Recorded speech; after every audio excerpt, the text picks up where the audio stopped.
یہ انسان کا ایک فطری عمل ہے. آپ کراچی میں پیدا ہوں، کراچی میں 35 سال عمر ہو جائے، 36-37 سال عمر ہو جائے، آپ کو نہیں پتا ہوگا شراب کہاں ملتی ہے، آپ کو نہیں پتا ہوگا چرس کہاں ملتی ہے، آپ کو نہیں پتا ہوگا ہیروئن کہاں ملتی ہے. آپ فیصل آباد سے، سیالکوٹ سے، پنجاب سے، سندھ سے کسی چرسی کو لائیں کراچی میں، آپ کو 35 سال گزر گئے، نہیں پتا ہوگا، اس کو 2 دن میں پتا چل جائے گا چرس کہاں سے ملتی ہے نا. کل شیء یرجع الی اصلہ، ہر چیز اپنے اصل کی طرف جاتی ہے. ہم سفر پہ تھے اپنی فیملی کے ساتھ، اور بالائی علاقوں میں ناران کاغان کا سفر تھا، اور یہ وہ سفر تھا جس میں ہم نے حضور محبوب مرشد کریم کے ایسے ہی طبیعت کی بحالی کے لیے وہاں سفر اختیار کیا، اور ہم نے کہا کہ کسی کو خبر نہ ہو، اور چھپ کر ہم ایک اوڑ لے کر پہاڑ کی بیٹھے ہوئے تھے، اور 8-10 گھنٹے کا سفر کرتے کرتے ایک دم ہم نے دیکھا سامنے سے زاہد بھائی آ رہے ہیں، طیب آ رہے ہیں. ہم حیران ہو گئے، ہم نے کہا یہ کہاں سے آ گئے، ہم تو چھپتے چھپاتے آئے ہیں، لوگوں کو پتہ نہ چلے یہ کہاں سے آ رہے ہیں.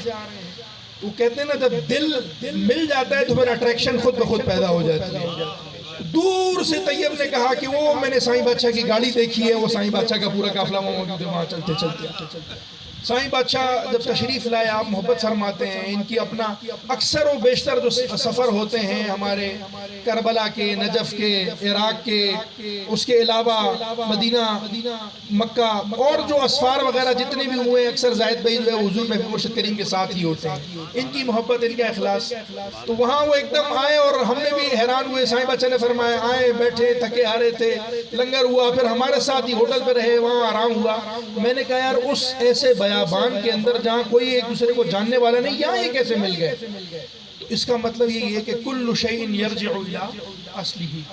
یہ ان کی محبت، اسی محبت کی بنا پر دیکھیں لوگ اپنا گھر بناتے ہیں تو سب سے پہلے ان کو خواہش ہوتی ہے کہ ہم گھر میں یہ فنیشنگ کرائیں، یہ کرائیں، یہ نہ کرائیں. مجھے زاہد بھائی نے آ کر بولا کہ ہم نے جگہ تو لے لی ہے لیکن سب سے پہلی چیز یہ کی ہے کہ نماز کے لیے مصلی بنایا.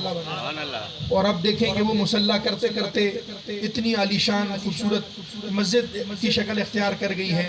اور ہمارے حفاظ کرام حضرت علامہ قاری عبدالصمد، اگر میں نام غلط نہ لے رہا ہوں، دامت برکاتہم العالیہ، اور اس مسجد کے جتنے بھی جو امام حضرات ہیں، خطباء ہیں، خادمین ہیں، یہ اللہ تبارک و تعالیٰ کا کرم اور سرکار دو عالم علیہ السلام کا فضل ہے کہ اس نے اپنا حبیب ایک تو عطا فرمایا، اور دوسرا میں نے قرآن کریم کی ایک مختصر آیہ کریمہ آپ کے سامنے تلاوت کی.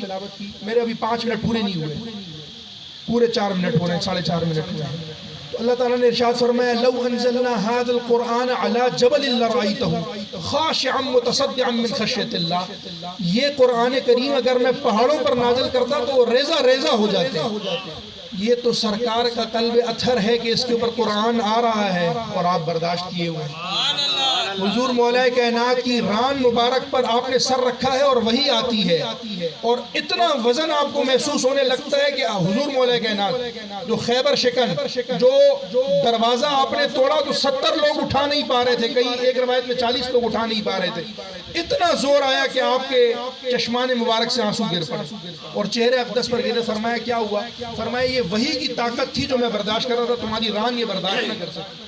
حضور علیہ السلام کا سر رکھا ہوا تھا. تو یہ اس مہینے میں قرآن کریم اللہ تبارک و تعالیٰ نے نزول فرمایا رمضان کریم میں، اور یہ آپ لوگوں کی خوش نصیبی کہ آج اس ختم قرآن میں جنہوں نے پڑھا ان کو بھی اتنا ہی اجر ہے، جنہوں نے سنا ان کو بھی اتنا ہی اجر ہے. تو اللہ تبارک و تعالیٰ، میں چاہوں گا کہ بہت زیادہ طویل نہ کیا جائے اس معاملے کو، اور اسی پر اکتفا کرتے ہیں پھر کسی موقع پر، کیونکہ یہ موضوع ایسا ہے اگر قرآن اور اہل بیت دونوں شروع کر دیے جائیں تو پھر 1 گھنٹے کا خطاب بھی کوئی خطاب رہتا نہیں.